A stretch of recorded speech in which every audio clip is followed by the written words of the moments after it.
بسم الله الرحمن الرحيم السلام عليكم ورحمة الله تعالى وبركاته ولا قيمة بدن وسلامتين ملكستو دون دافيدا كجوكتان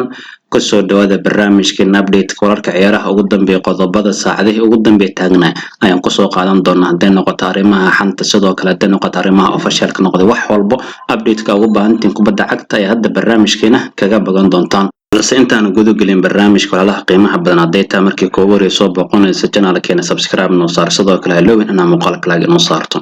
aan ku bilaano qodobkeena kuwa saaxiibada waa deal waa official ninkii ah Delight wuxuu noqday ciyaaryahan Bayern Munich sida daraadeed Bayern Munich waxay 70 milyan ku wareejisay kooxda kubadda cagta Juventus sidoo kale 10 milyan ee gadaal ka bixin doonta taasoo ka dhigan saaxiibada Bayern Munich waxay soo qaatay mid kamid ah difaacyada ugu awoodda badan qaaradda Yurub looga baadi koobad badnaa sanadihii ugu dambeeyay maadaama ninkan Chelsea koox badan ee baadagoob ugu jireen sida daraadeed waxaa la rajayn doonaa weekend gudihiisa Delight inuu soo gaar dhankaasi gudaha Germany sidoo kale tijaabada caafimaadna ka gudbo heshiis gaara June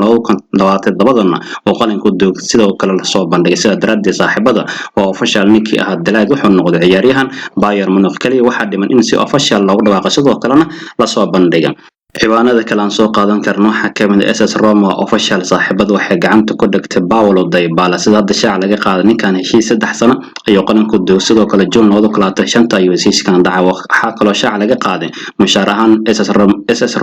kooxda kubadda cagta Roma mushaar ahaan ninka lagu magacaabo Paulo Dybala waxay u siigan doontaa aduun lacageed gaara 6 milyan ay siin doontaa waana lacagta nadiifka canshuurta kuma jirto sidoo kale lacag kale oo gunana gadaal ay kaga siin doontaa sida daraadeed maalmaha soo socdo waxa la sugi doonaa Dybala inuu soo biro kooxda kubadda cagta Roma sida daraadeed saaxiibada qiimaha badan Jose Mourinho ay arintan ka dambeeyay sidoo kalena asiga dhamay maadaama Mourinho si toos oo la xiriir ninka lagu magacaabo Paulo Dybala sidoo kale Dybala haddana waa ciyaaryahan saaxiibada qiimaha badan Roma ka tirsan maalmaha soo socda kaliya ayaa la rajayn doonaa in si official loo dhawaaqo sida daraadeed dilkana waa dealdan sida hadda shaac laga qaaday ciwaanada kale ama qodobada kale aan soo qaadan karno waxa kamid ah kooxda kubadda cagta Chelsea markaana waxay duulaan ku tahay laacibka lagu magacaabo Konde saaxiibada ninkan sidaan ka warqabno wuxuu ka tirsan kooxda kubadda cagta Sevilla sidoo kale sanadihii ugu dambeeyay waxa baaday goob xoogan ugu jirtay kooxda kubadda cagta Barca sida daraadeed waxa leeyahay waxa ugu cadad kooxda kubadda cagta Chelsea inay ninkan soo qaadatay sidoo kale sida ku soo warramaysa shabakada loo yaqaan Demorel sida daraadeed Konde saaxiibada maalmaha soo asna waxa la rajayn doonaa kooxda kubadda cagta Blues inuu ku soo biiro taasna waxay ka dhigan tahay saaxiibada kooxda kubadda cagta Blues waxay fasaxi doontaan daafacyadooda kala ah Marcos Alonso sidoo kale Cesar Azpilicueta kuwaas oo la rajayn doonaa inay ku biiraan kooxda kubadda cagta Barcelona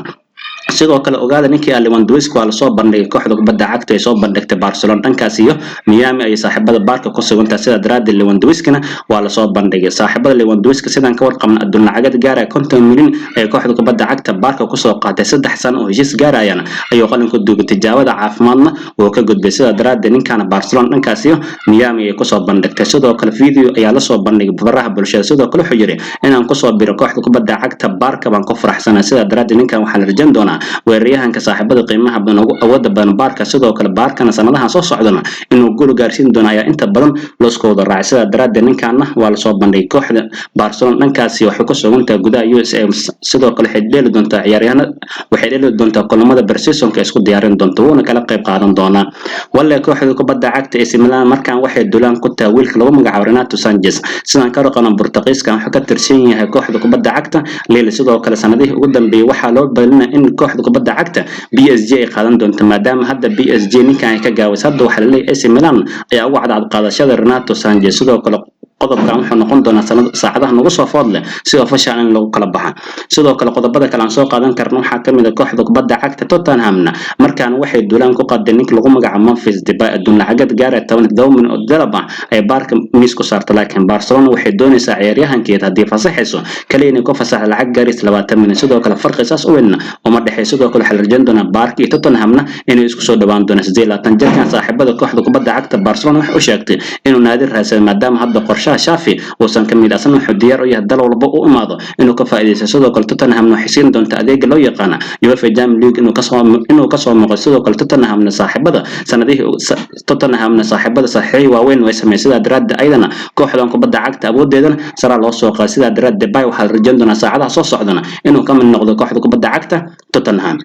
bal markaan Chelsea ayaan laba qodob idinka haynaa. Chelsea saaxiibada wiilka lagu magacaabo Armando Broja kaasoo weeraryahan oo da'yar oo 20 jir ah waxay doonaysaa mar kale inay amaah ku fasaxdo. Sidoo kale 20 jirkan waxa rabta kooxda kubadda cagta West Ham inay saaxiibada si toos u iibsato, laakiin Chelsea saaxiibada ma rabto inay ciyaaryahankeeda iibsato kaliya waxay fasaxis kaliya waxay rabtaa inay qaabka loo yaqaan amaahda ku fasaxdo. Sida daraaddeed West Ham ayaa la rajayn doona xal ciyaareedka cusub bilaaban doona inuu la joogo. Sidoo kale ogaada wiilkan Armando Broja sanadkii hore ama xil ciyaareedka hore saaxiibada wuxuu amaah kula joogay kooxda kubadda cagta Southampton, haddana mar kale ayay Chelsea amaah ku fasaxi doontaa.